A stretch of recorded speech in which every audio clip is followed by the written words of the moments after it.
Assalamualaikum warahmatullahi wabarakatuh. Salam sejahtera bagi kita semua. Om Swastiastu, Namo Buddhaya, salam kebajikan. Halo teman-teman, perkenalkan nama saya Siti Peratunisa, mahasiswi semester 4 dari Universitas Pamulang dengan NIM 220050149 dengan mata kuliahan Koperasi dan UKM.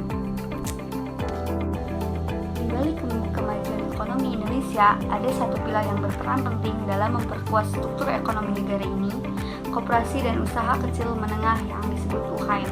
Koperasi dan UKM adalah tulang punggung perekonomian Indonesia, menciptakan lapangan kerja, meningkatkan pendapatan, dan mempergerak roda ekonomi di tingkat lokal.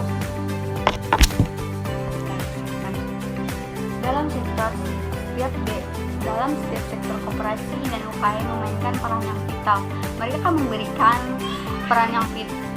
memberikan peluang kepada individu dan komunitas untuk berinovasi, mengembangkan keterampilan dan mewujudkan impian, serta mereka untuk mewujudkan potensi penuh. Koperasi dan UKM bekerja sama antara pemerintah, lembaga keuangan, dan organisasi masyarakat sangatlah penting. Untuk mewujudkan pengembangan koperasi dan UKM di desa ini, ada beberapa langkah yang dapat kita ketahui, yaitu yang pertama, ada peningkatan akses ke modal. Salah satu tantangan utama yang dihadapi oleh koperasi dan UKM adalah akses terbatas terhadap modal. Pemerintah dapat memberikan dukungan dalam berbentuk program, pembiayaan, atau tunjangan dalam memudah diakses bagi koperasi dan UKM. Selain itu, kerjasama dengan lembaga keuangan seperti bank, lembaga, atau pembiayaan lainnya juga penting bagi menyediakan sumber pembiayaan yang memadai. Yang kedua ini ada peningkatan akses ke pasar. Koperasi dan UKM perlu didukung untuk dapat mengakses ke pasar yang lebih luas, baik di dalam negeri maupun di luar negeri.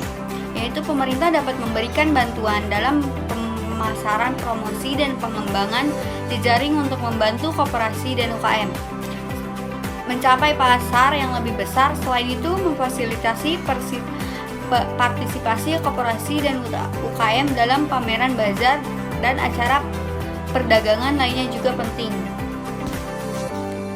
Yang ketiga ini ada peningkatan keterampilan dan pengetahuan melalui pelatihan dan pendidikan koperasi dan UKM. Dapat meningkatkan keterampilan manajerial, teknis, dan bisnis yang diperlukan untuk mengembangkan usaha mereka.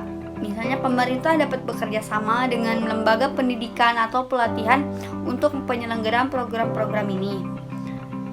Peningkatkan akses terhadap informasi dan konsultasi bisnis yang penting agar koperasi dan UKM dapat mengambilkan keputusan yang lebih baik lagi. Yang keempat ini ada peningkatkan infrastruktur dan teknologi. Infrastruktur yang memadai dan teknologi yang relevan dapat membantu koperasi dan UKM meningkatkan efisiensi dan produktivitas mereka. Dan yang terakhir, yang nomor 5, yaitu peningkatan regulasi dan kebijakan.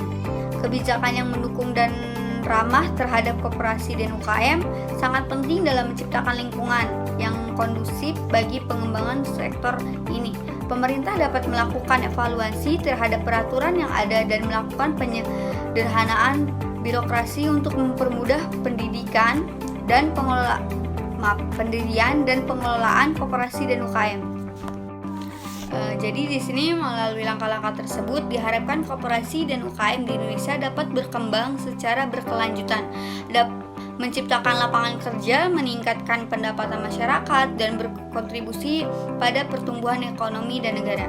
Sekian dari saya. Wassalamualaikum warahmatullahi wabarakatuh.